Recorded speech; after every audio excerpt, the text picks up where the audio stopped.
All right, wonderful. So we will go ahead and call the meeting to order.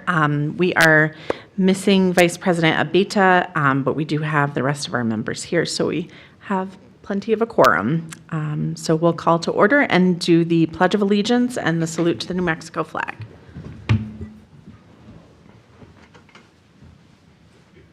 Allegiance to the flag of the United States of America and to the republic for which it stands, one nation, under God, indivisible, with liberty and justice for all.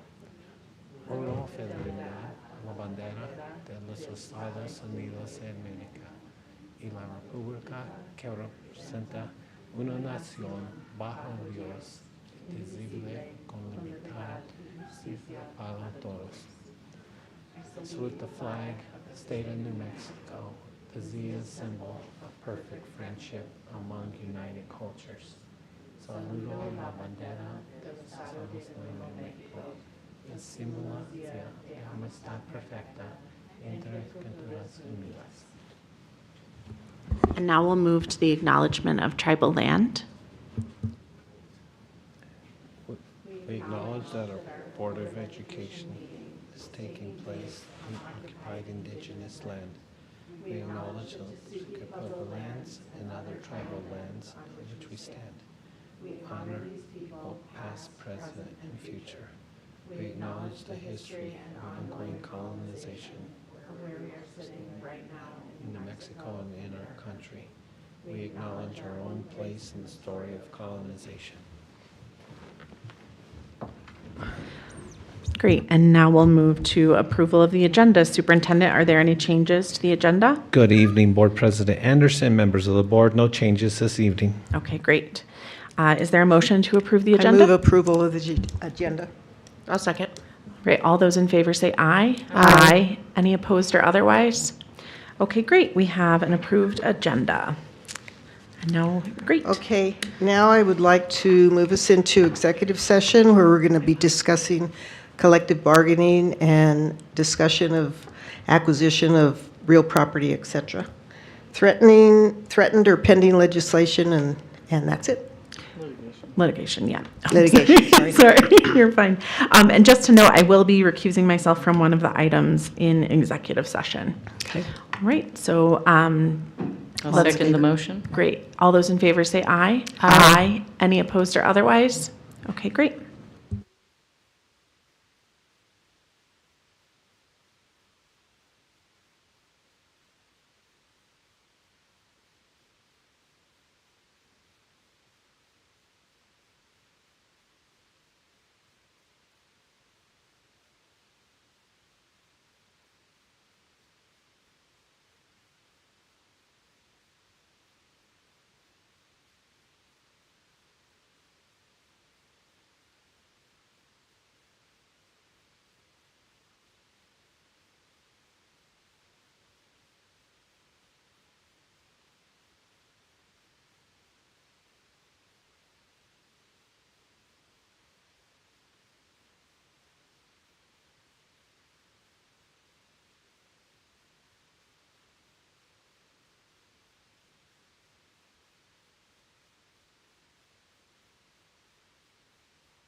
Testing, testing.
Okay.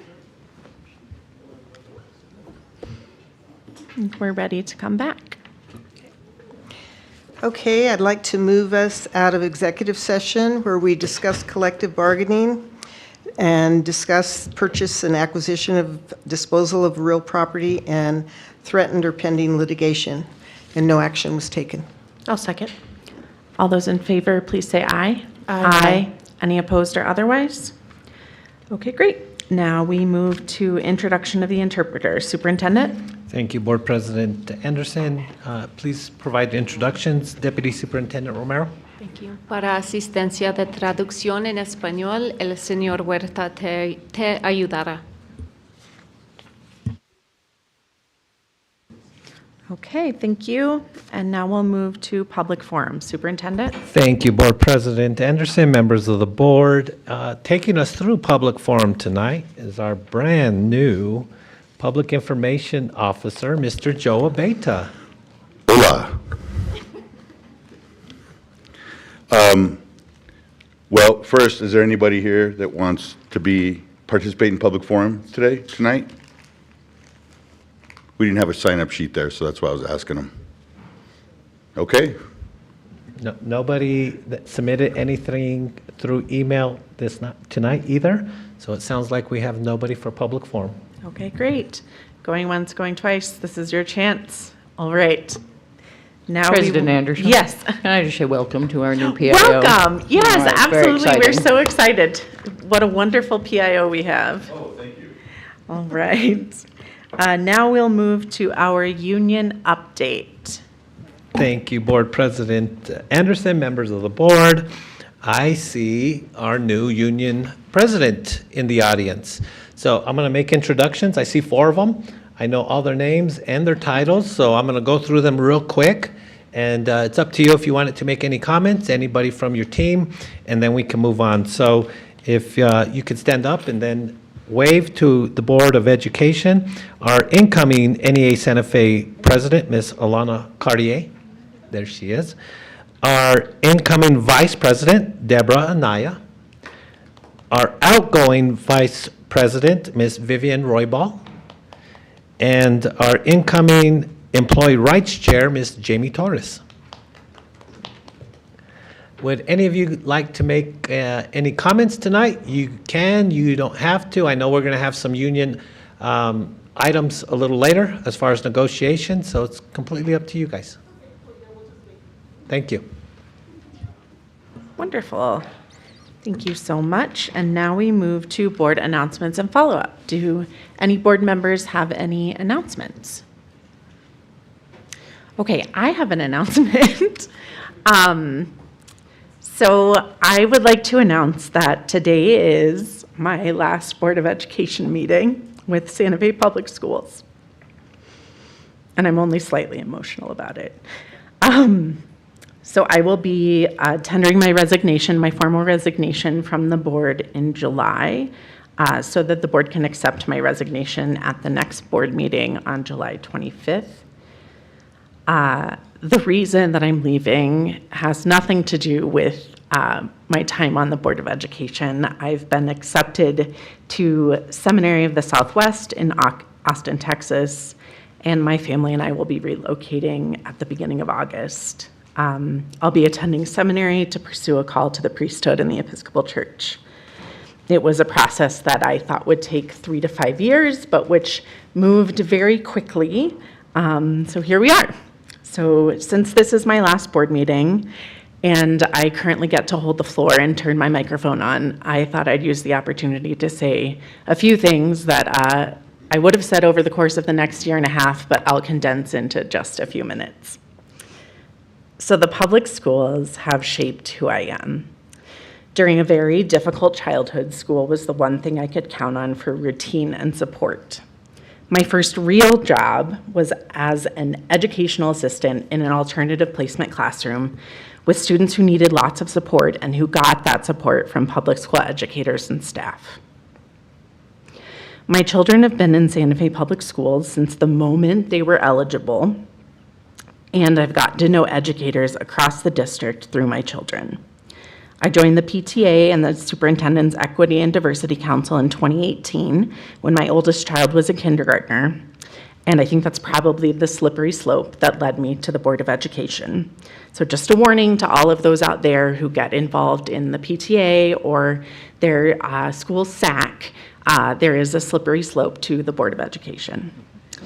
The best part about being on the board is having a front row seat to all of the incredible things that the district is doing, from bilingual education to sustainability innovations to efforts to increase rigor and improve assessment in the classroom, to the incredible efforts of our student wellness department that they make to care for the health and emotional lives of our students, to how much local produce our kids have access to in school cafeterias across the district, and so many other hundreds of things that we've been lucky to witness. We also get a front row seat to the challenges facing the district. The district has an incredible team working tirelessly to face these challenges, from our superintendent and our cabinet, to those in the classroom, to those in our libraries and our nurses' offices, to those planning for and maintaining our facilities, and hundreds of others that I'm not naming because we have limited time. But there are also other challenges that the board can lead on. And in my time on the board, I've witnessed efforts to improve educator housing, career college and technical education, youth leadership, public health, bilingual education, and more. There is much more work to do, and I'm truly heartbroken that I won't be here to have a role in it. And so I'm just going to list some of the things. Our open transfer policy does have the potential to open educational opportunities to students across the district, but as it stands now, this policy can serve to cream skim and result in de facto homogenization and segregation across the district. Some schools have English language learner populations close to 70%, and others have only 5% of their student population who are EL students. Some schools have 3 times the number of students with disabilities than others, and some of our schools have 4 times as many low-income schools than others. Like many others, I've heard the refrain of good schools and bad schools, which is often, not always, but often, code for the demographics of a school. If there's anything that I don't want to leave unsaid at the end of my time on the school board, it is my strong belief that there is not a single bad school in our district. My children have attended exclusively Title I schools while in Santa Fe Public Schools, and their classrooms have been laboratories of learning and exploration led by exceptional educators.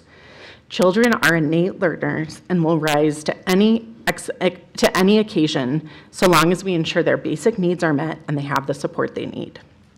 But that doesn't mean that we don't have more work to do toward equity in SFPS, work that can be done on a board level. I know that Board Member Bozé shares my passion for ensuring that we fix the transportation hurdle to ensure that students truly do have access to the schools they want to attend. We also have severe inequality when it comes to the resources provided by parent-teacher organizations in the district, which serve to exacerbate income inequality. I look forward to seeing the SFPS Foundation come to fruition to provide an avenue for the community to support all schools and initiatives in Santa Fe Public Schools. I look forward to seeing partnerships with the city and other entities through the work of the board so that we can work together to make Santa Fe a family and child-friendly city.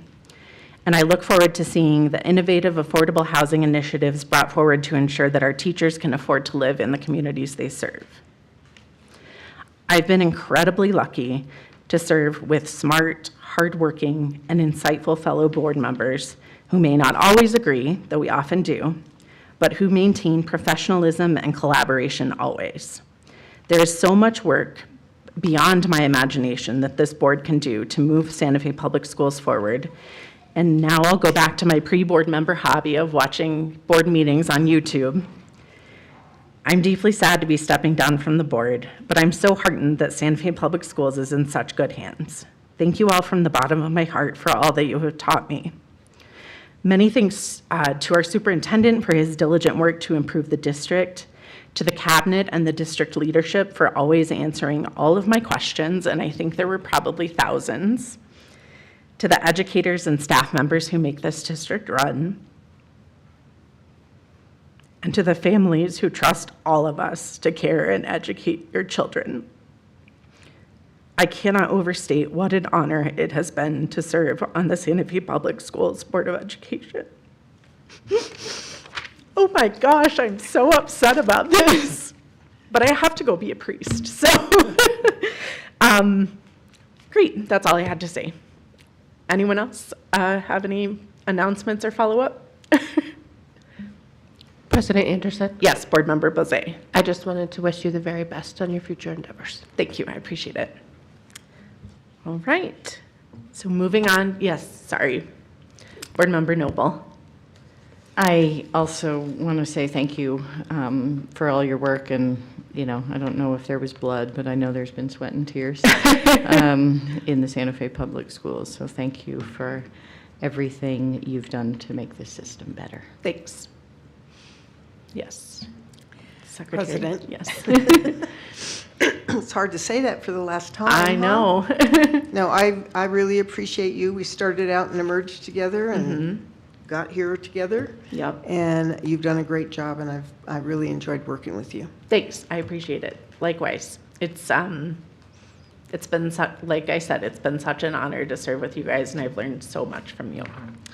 All right, now we're moving on to superintendent announcements and follow-up. Superintendent? Thank you, Board President Anderson, and you will be missed. And I know you and I have talked about that as well, so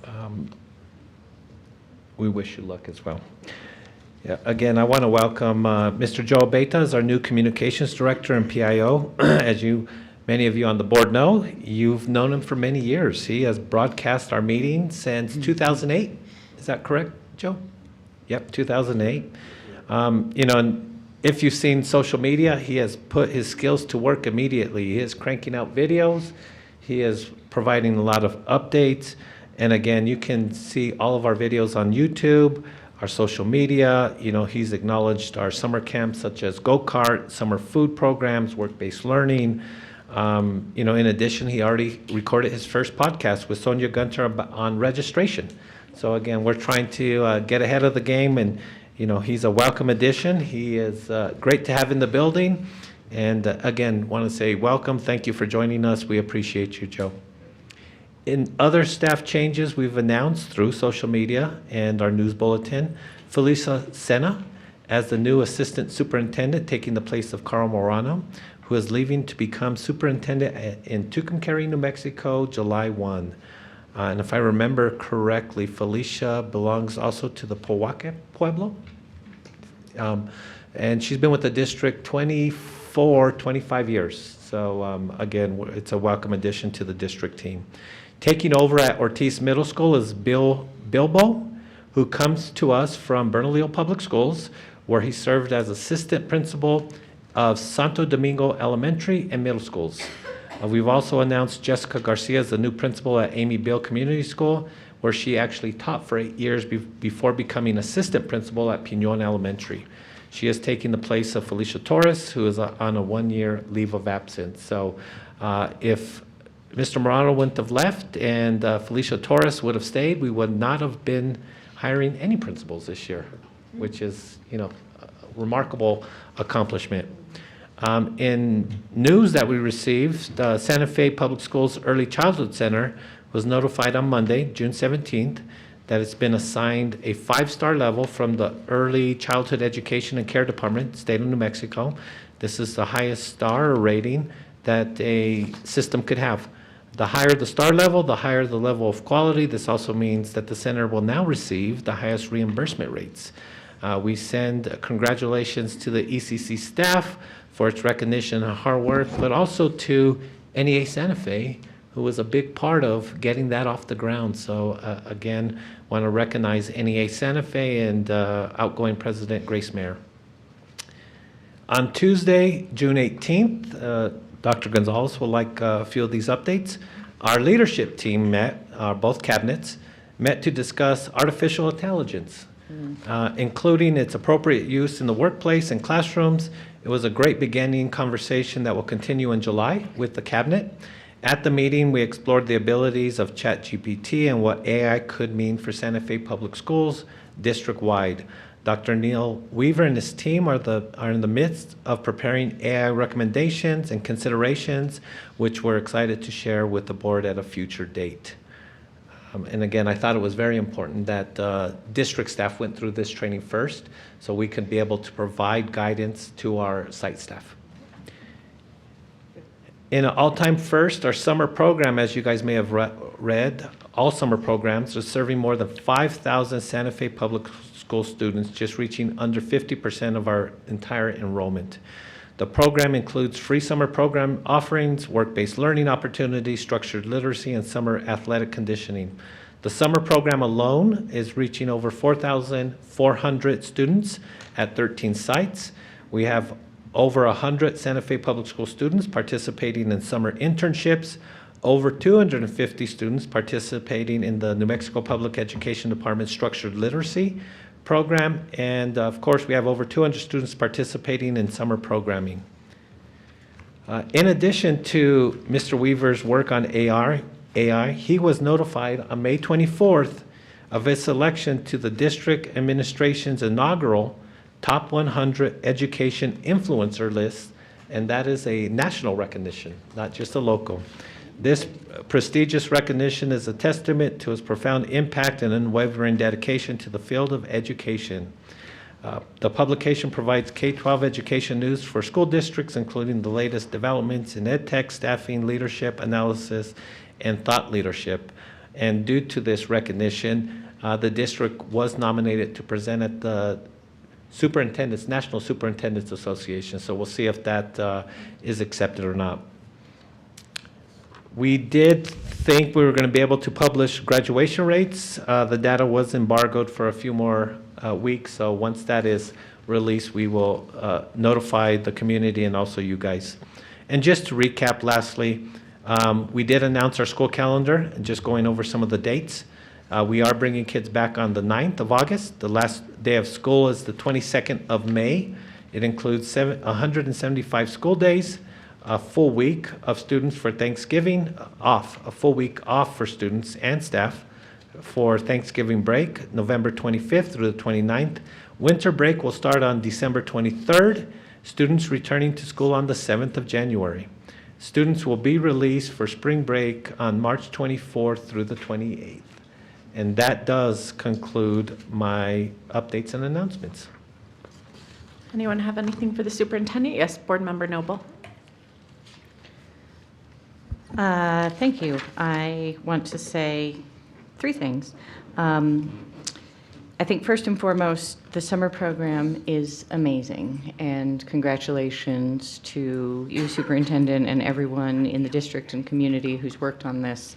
I've heard from a number of people that it is just the best thing for their families. They're getting great programming that obviously is affordable, and just really helping with this massive gap in education and care that we have in the summer.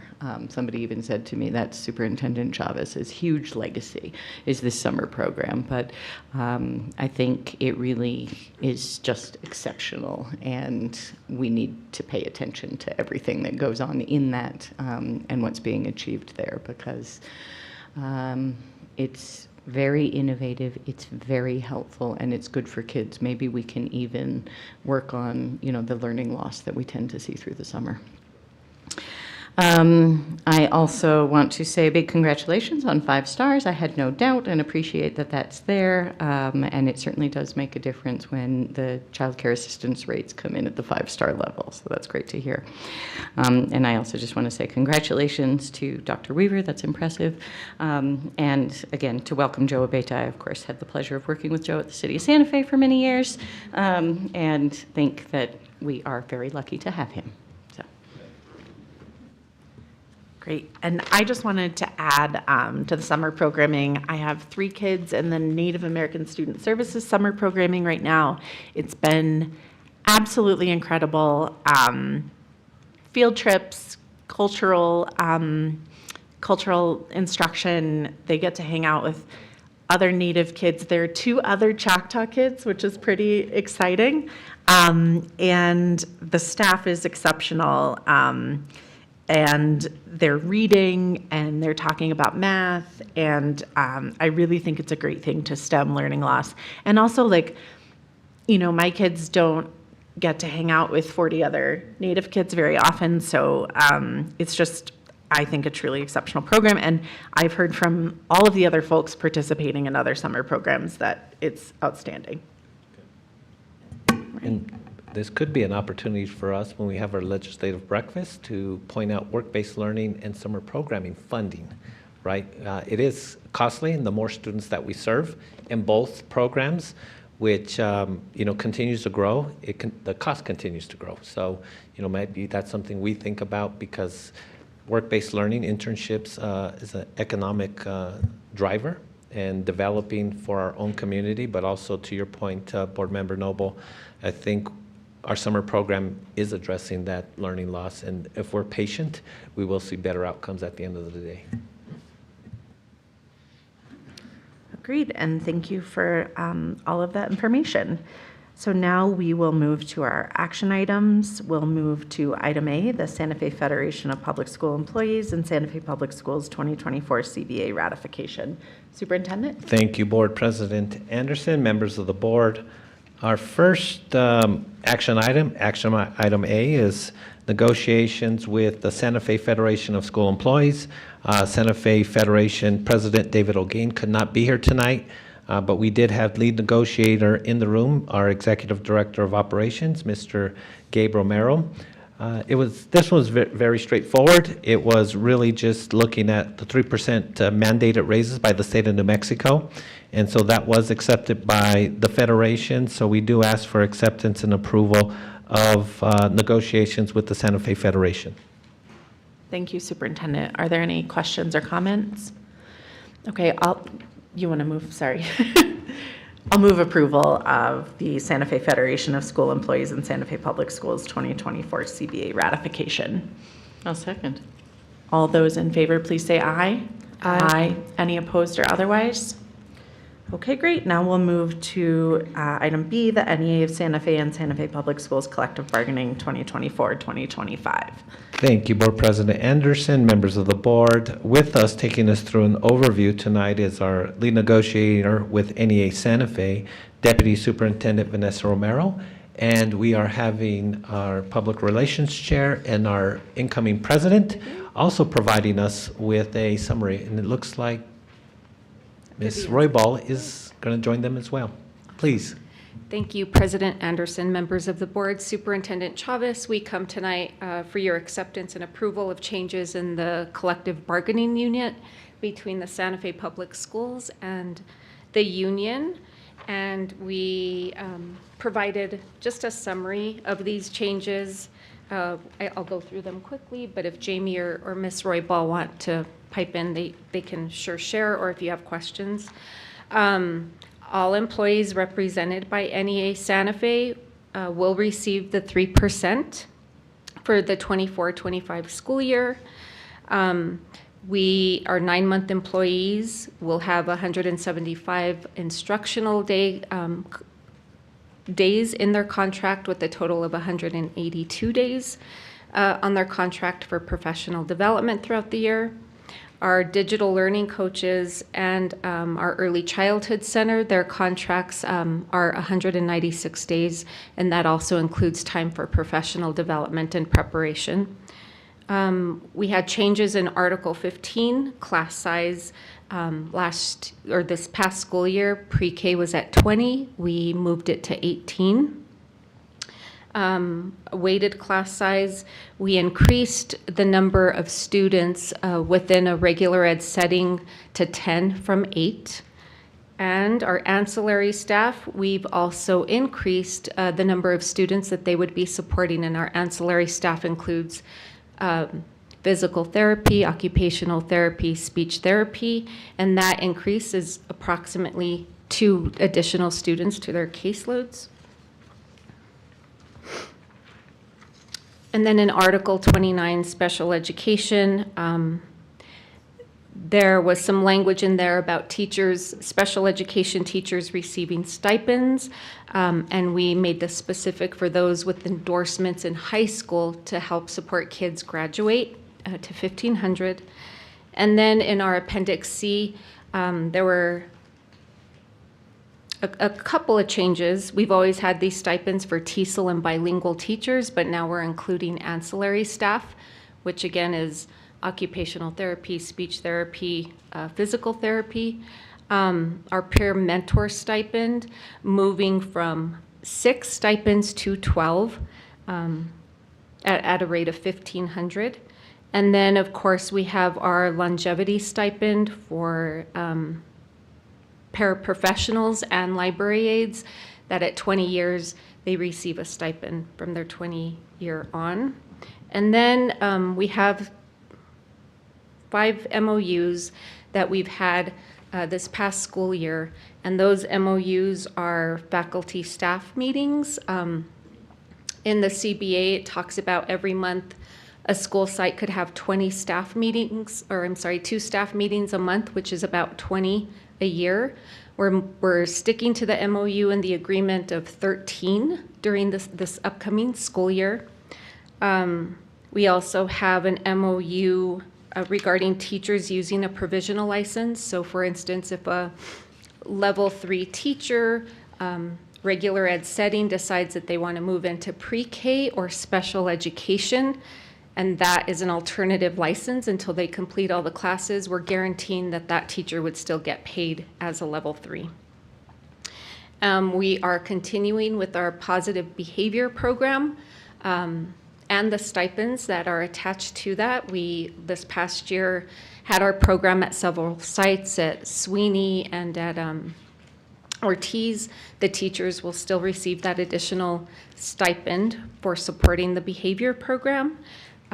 Desert Sage is still in existence. We have made a few changes to the requirements. We are asking that staff do come and work from the school site. In the past, they were allowed to work from home, so those changes were made in this MOU.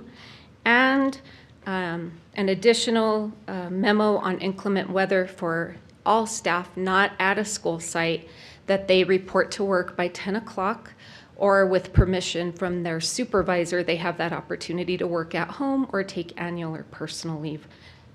Is that a good summary? Yes. Okay. Did you guys want to add anything? Did you want to add anything? No? You sure? I just want to say, you know, it's been a pleasure working with Vivian the past 3 years. She always brings this different perspective into the room, and so I appreciate the time working with you. I enjoyed working with Grace as well. This school year, Jamie Torres participated in negotiations, and so that was also new this year, but also a pleasure. And I look forward, this is the first time I've met her, so I look forward to working with you. You as well. Yeah. So, thank you. Wonderful, thank you so much. Are there any questions? Okay, is there a motion? I'll move approval of the NEA of Santa Fe and Santa Fe Public Schools collective bargaining agreement for 2024-2025. I'll second. All those in favor, please say aye. Aye. Any opposed or otherwise? Okay, great. So that has passed. Wonderful. Thank you all so much. President Yes. Anderson, thank you to all of you for the work on the negotiating team. Thank you, Vivian, for the many years in working with NEA, and congratulations and welcome to everybody in the new roles. And thank you for stepping up and leading the NEA of Santa Fe. Really appreciate it. Great. All right, so now we will move to our consent agenda. Is there anything anyone wants to pull off or have questions about? Yes, Board Member Noble. Okay, just a couple questions. Let's see, on contracts.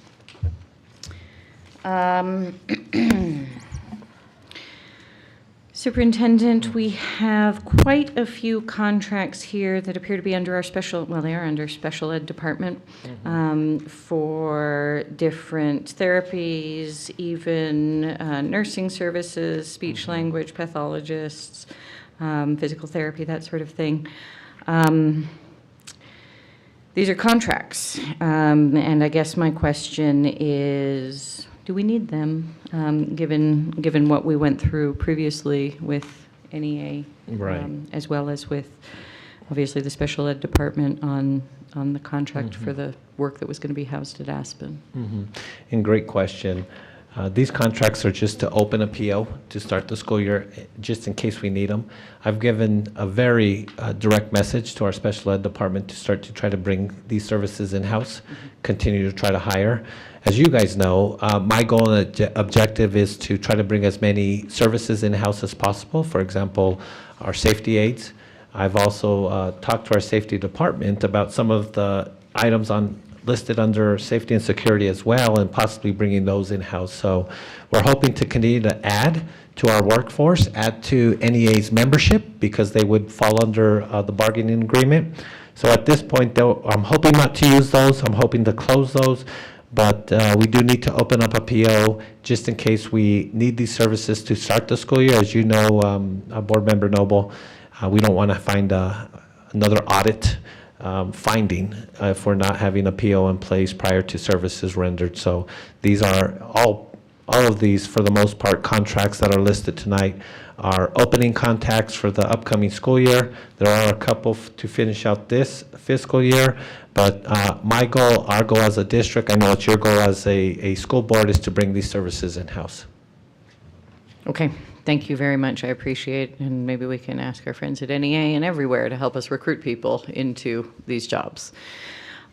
So I'm guessing it's roughly the same answer because it's roughly the same question for item number 8 about school security services. We've been so fortunate to bring a lot of that in-house, and I think we've seen better outcomes with what we've done there. And I'm hoping, well, anyway, I'll just ask the question. That one, we're not changing direction. We are still working on Correct. a lot of this being in-house. Correct. You're absolutely correct. And to date, we are, I think, only missing 2 safety aides district-wide. Everybody's returning or we've hired. And we have those 2 positions lined up to hire. So again, this is nothing more than opening POs. Some of them are maintenance of equipment. We've talked with the Safety and Security Department yesterday, whether or not we can start to bring some of that work in-house rather than contract out. So that's something on our radar. One of the things that we've talked about today with the city are crossing guards, maybe getting the county more involved as well, because we do have some schools out in the county jurisdiction. But also when it vehicle patrol, we've talked about, which really helps in the evening hours. Also on-call, what does that look like moving forward? So we are exploring it. These are POs to open services. Now, once we can bring them in-house, we will do so. And when you bring them in-house, we can, depending on the contract, cancel the contract and then move forward. So this is the plan that we have. But as it reads, special ed POs are to open. Safety POs are in place, but we're hoping to transition those over as well. Yep, and this is actually its acceptance of the proposal, so I suppose the PO for school security services comes next. Okay. Thank you. That's all I have on consent. Great, thank you. Board Member Blazé? Madam President, I would like to move approval of the consent agenda. I'll second. All those in favor, please say aye. Aye. Any opposed or otherwise? Okay, great. We've approved the consent agenda, and now we will move to item D, reallocation of the 2021 GEO bond funds for the transportation project. Superintendent? Thank you. Thank you, Board President Anderson. Let me get to my notes here. Here we go. As you know, transportation has been one of those departments and facilities that we've neglected over many years, but we also know that it's vital for services that it provides, transporting kids to and from, and then back home once again. And to upgrade the facility in order to have a adequate working environment, I think is important. I want to thank the CRC. I want to thank those board members that sit on the CRC for it. But we are asking to reallocate 1.6 from contingency to finish the project so we can move forward and really renovate, update, and house not only our personnel but also our fleet. Could I ask a question? Absolutely. How much do we have remaining in contingency should we approve items D and E? Do you happen to know? We had 6.1. Do you remember, Executive Director Romero? Contingency? I know it's on one of these presentations. Let me get to it. 6.1 is, okay. 6.1. Okay, great, thank you. Right, any questions on this item? Yes, Board Member Noble. Oh. I was just going to move approval. okay. of- Well, Okay, go ahead. If I could, I think it was 6.1 Before, okay. these changes. But there will be something Yeah, left I over. mean, what I'm seeing on page 8 of the Mandela presentation, Oh, I looked through that, I thought I'm sorry, I missed it. and I could be wrong because this meeting was a month ago, but I think the new balance after both of the reallocations will be 2.5. Yes, that's what I'm reading. Okay. Great. Second row on page 8. Okay, great. 2.5. Thank you so much. Anything else? You have a motion? I'll second it. I'll move approval of the general obligations bond funds reallocation of 2021 for the transportation project. I will second that. All those in favor say aye. Aye. Any opposed or otherwise? Okay, great. Now we'll move on to item E, reallocation of the 2021 general obligation bond funds for Mandela International Magnet School. Superintendent? Thank you, Board President Anderson. We are asking to reallocate $2 million from contingency to complete, and I said complete the funding of Mandela International Magnet School. As you know, this has been a project kind of in the hopper for many, many years, and we are ready to move forward. It is going to help us build and right-size the facility on the current site. It also is going to meet the needs of the escalating construction costs. As we know, we've talked about this not only here but in CRC. The longer we wait on projects, the more expensive they are becoming. So this will help fill that gap and complete the funding for the Mandela project. Did you want to add anything, Board Member? No, I think you covered it all. Great. Are there any comments or questions? I would like to move approval of the $2 million reallocation from contingency to complete the Mandela project. I'll second. All those in favor, please say aye. And just- Oh, yes. Aye, just to be clear, it's the 2021 GO bonds. GO I bonds, think we right. want to Yeah. specify that. Okay, great.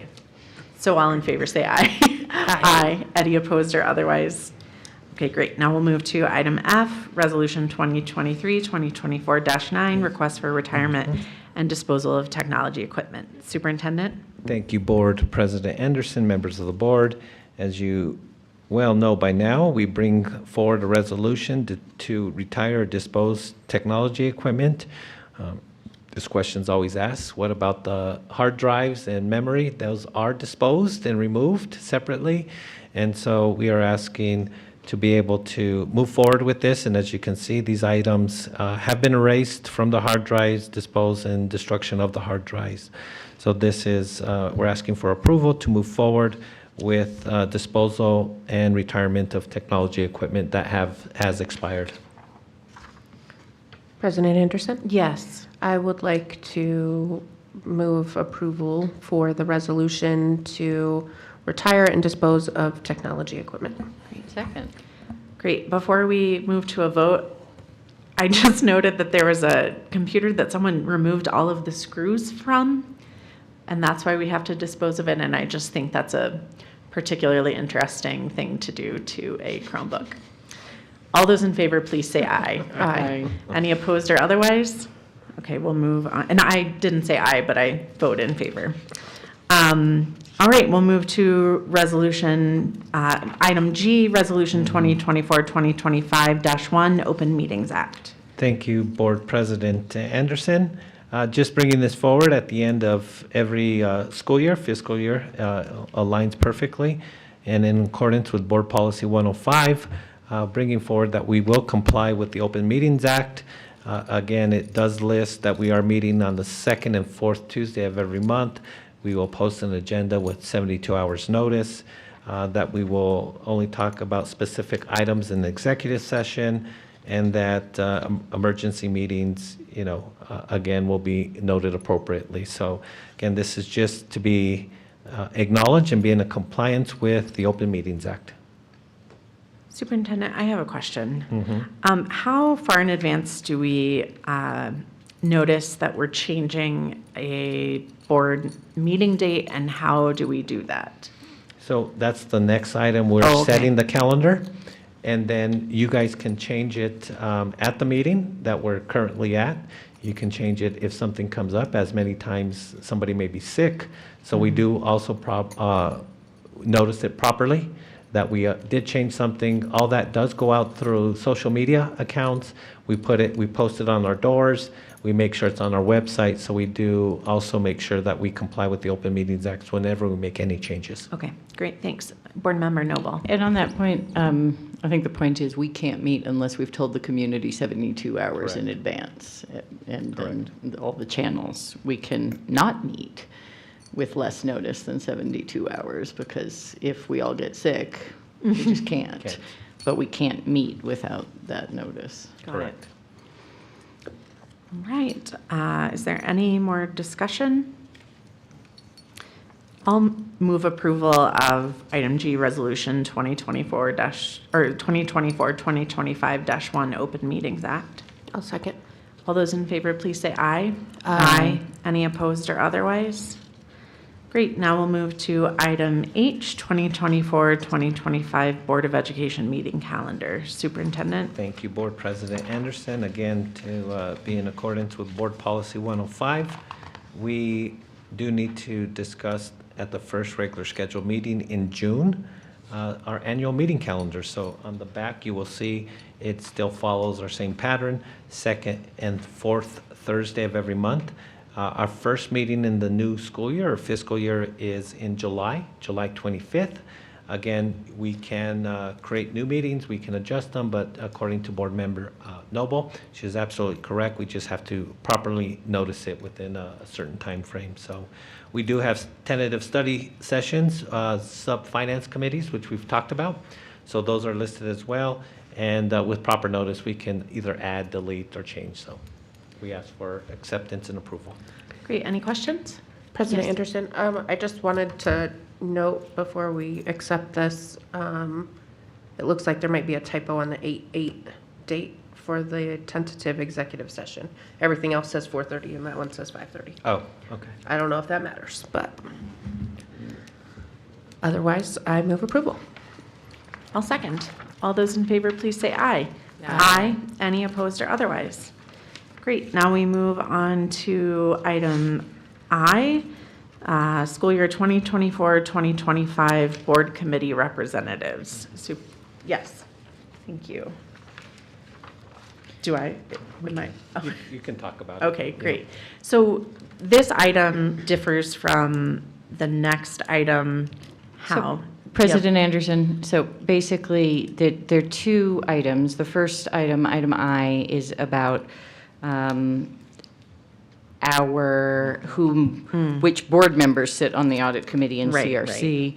And the next item, item J, is about our community appointments to the audit committee Okay. in CRC. I would suggest that we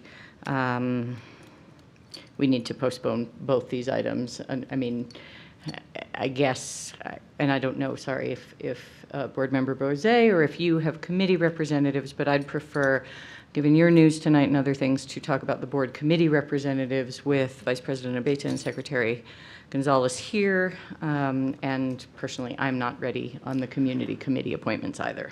So I am ready. All of the folks that I appointed would like to continue serving. I'm happy to postpone and see what we want to do, but I don't know how many meetings we'll have in 45 days from July 25th and whether or not we'll then have representatives from my district there. So it would be my preference to go ahead and appoint my folks tonight, if that's okay with everyone else. Okay, great. So this one, So we'll move Sort on of- to item J. if we'll that's okay, all so right. we'll set aside item I for this, and then we'll move into item J. I would like to move Denise Ratman for the Audit Committee, who's been serving on the Audit Committee for several years, formerly chaired the Audit Committee.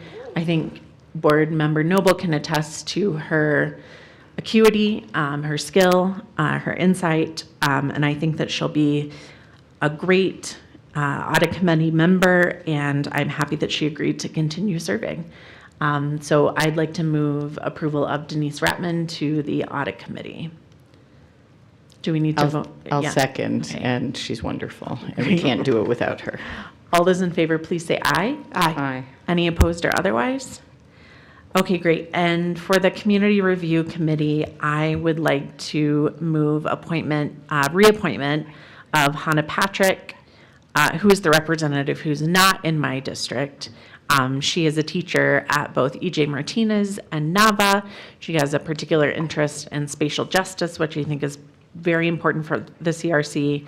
And I just think she's fantastic. She gives me great updates after each meeting. And then I'd also like to, do we need to vote separately on the two appointees? No. Okay, then I'll also move that we appoint Jessica Johnson Shelton, who's an attorney, also does live in my district and has learned a lot from the CRC and would like to continue serving. So I'll move both Hannah and Jessica as appointees to the Community Review Committee. President Anderson? Yes. I'm going to go ahead and tack on the one CRC appointee that I have positive confirmation that she's willing to continue, and that's Liz Elmquist. Great, fantastic. So we'll go ahead and move all of these folks together. Is there a second? Second. All right, all those in favor, please say aye. Aye. Any opposed or otherwise? Okay, do we have any appointments to Partners in Education? No, right? Okay, great. So now we will move on to board discussion and possible action. Item A, board member vacancy, appointment timeline and process. Superintendent, do you want Josh to talk, or Mr. Granata to talk a little bit about Yeah. what our process is? Like the 45 days and when our clock starts and what we need to do? Do you mind? And we could give a Sorry. quick overview. Okay. I think we went through this maybe a year ago. Yeah, right, Roughly. sorry. So it's pretty fresh in our memory. So again, Josh can talk about the legal aspect of it. I can briefly update you on what we did last time, where the submissions go, what we were asking of those interested. So if Mr. Granado wants to start, please.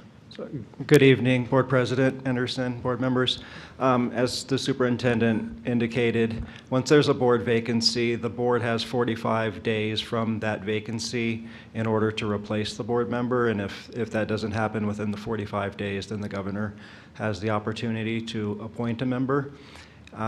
You remember that we went through this process not too long ago. So in terms of the process about how to go about appointing the new board member, that's clearly up to the board. I reached out to Gino Zamora because he was the attorney who helped the board last time, and so I've had contact with him, and he's provided me with some of the materials that you used last time, including like the application and some of the processes that occurred. And so I would suggest that either the superintendent or one of the board members reaches out to Gino, and he can start assisting with the selection of a new board member. Obviously, that board member is going to have to live within the district that Board Anderson currently resides in, and there's processes in which to check to make sure that board member resides in that area. And so once board member Anderson, President Anderson, submits the letter of resignation, the clock will start ticking from that point in time for 45 days. And last time we went through this process, the board had a special meeting. I'm not sure if that will be necessary, but that's always a possibility. The board could have a special meeting to interview the applicants and then hold a vote as to which member they want to select. If I'm not mistaken, that board member who is selected will then have to run again at the expiration of President Anderson's current seat, if I'm not mistaken. I think it's whatever the next election is, but it's the Correct. same thing. Okay, yeah, that's right. But in any event, we have plenty of time. The clock doesn't start ticking until board member Anderson submits a resignation 45 days from then. Can I ask a question? Sure. Or make a small request? Is it possible to get like a high definition map of the district up on the website so folks can look and see if they're in that district? We'll add a button Okay. as well. I know that's what you guys had asked last time to find the information. Letter of resume, a resume, letter of interest, things of that nature were asked previously, an application that you guys had reviewed as well. So that stuff we still have in our memory, still have in our files. So we'll continue and we can share that out to you guys, see if you need to make any adjustments. And then we can always talk to Mr. Zamora. Great. And then I just wanted to note that should I tender my resignation on July 25th, it can be accepted by the board at the July 25th meeting. And then there are 2 regularly scheduled meetings before the 45 days is out. I just did a Correct. little math, so I just wanted to note that. Other board members? Yes, Board Member Noble. So I think at the next meeting, July 25th, I guess, it would be helpful to review all that. Certainly, we're going to need a high-resolution map because it's like at a block level what district you're in, of course, at the edges. And I think we do, I guess the 4 of us that are remaining need to talk about, so I think we need to review the materials of what we asked for.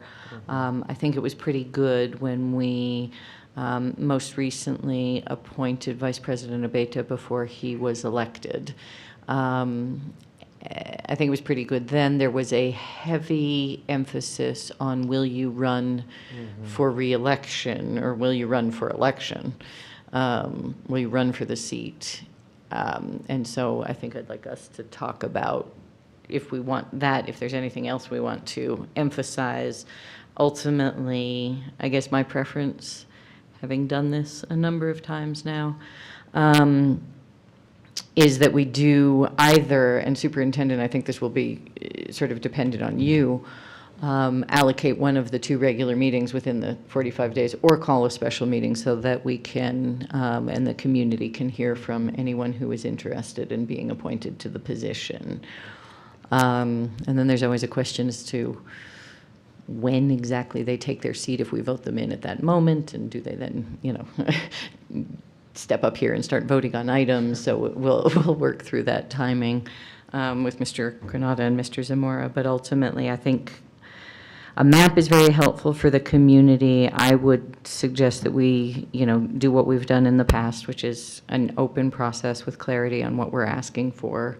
And then we have a meeting where I'm pretty sure last time we determined the questions to be in line with our own HR practices so that Howard doesn't get mad or something if we ask questions off the books or off the planned script, so that everybody gets the same questions in order to be fair and that sort of thing. As I recall, those were sort of our considerations. And I think that is probably, and if I recall, this is what Gino will say, that best practices to have a list of questions and then everybody goes through the questions and asks them exactly the same for each candidate, et cetera. But ultimately, Superintendent, I think if we have those materials, we can and should be ready, and ideally your team would be ready to be very responsive to get a community notice out once the board has had a chance to discuss and agree exactly how this goes. Yep. Yeah, absolutely. And maybe just adding those questions to the information I send you guys to review. Yep. I thought reading the question, like having the same questions for each candidate last time worked really well, and I thought the questions were really fantastic. Not that I'm going to be here, but I do have a vested interest in the board being great. Yes, Board Member Bozay. Thank you, President Anderson. I just wanted to echo everything that Board Member Noble said, and definitely dedicating a full meeting, whether that's a special meeting or one of the already planned meetings, because we need to give it the attention that it deserves. Thank you. Okay, great. Anything else on board discussion and possible action? We'll move to advanced planning. Looks like we have a summer graduation ceremony. That's very exciting. Superintendent, how many graduates do we have at the summer graduation? Do you have any numbers at this point, Deputy Superintendent Romero? In classes. Now, I can tell you, our own numbers, again, sometimes they differ from state numbers, but this previous graduating class, or the class that just graduated in May, because our summer graduates, when you talk about graduation rates and numbers, are included in the four-year graduation data or cohort. Mandela was almost as close to 100% as you can get. ECO did amazing under new leadership there, and I think they're above 95%, and they're showing 14% growth. Last I read or saw, Capital and Santa Fe High were both at 88%. So those numbers could continue. Unofficial. Those numbers could continue to grow with summer graduates, but also you have to take in when students drop out, when they leave the district, because that counts against you if they didn't finish. If the student transferred to another school district and they finished there, then the weight is split. How many quarters did they spend with you? How many quarters did they spend with the receiving district? So there's a lot of vetting and validation that still goes into it. But just preliminary, unofficial numbers, we had a very, very high graduating class as far as percentage this year, one of the highest. That's fantastic. Great to hear. Anything else on advanced planning that we're missing? So, yes. Superintendent, on the calendar that we just approved, it includes an August 8th meeting. That is literally the evening before school starts. So I would just maybe suggest that you and your team decide whether you really want to do a board meeting the night before the first day of school. Yeah, and good point. What we could do is, that could be one of the meetings where we interview the candidates, and, my team doesn't have to be here. They can work on getting the schools ready. But again, we can work on that as that time gets closer, but I noticed that as well. So for some reason, no matter how we change the calendar, it always falls on the night before the first day of school. Or day of. Or day of. Yeah. You guys have kids to get ready for the first day of school, so. There's that. Yeah. All right.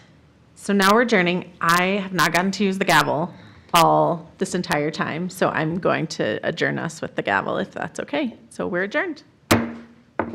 That was fun.